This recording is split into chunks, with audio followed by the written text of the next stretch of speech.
Often during the course of modeling complex shapes, you find yourself using the spline tool in your sketches. While there's nothing wrong with that, splines can be difficult to define and control.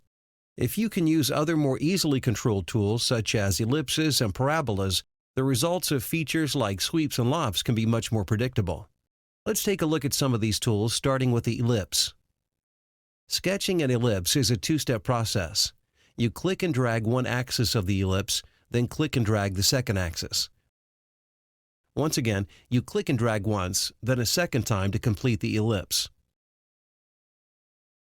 Notice that although this point appears to be lined up with the center, there's no automatic relation added, so the ellipse is free to spin. There are several ways of keeping this from happening. One is to add a horizontal relation between these 2 points. This is a widely used method, and it certainly keeps the ellipse from spinning, but I would suggest using a different method where it's easier to tell that a relation has been added. For instance, if I sketch a construction line from the center to this point, a horizontal relation is added. This keeps the ellipse from spinning, and it's obvious to anyone that might edit this sketch in the future that a relation exists. Another nice thing about using construction lines is that they provide a convenient way of dimensioning the ellipse.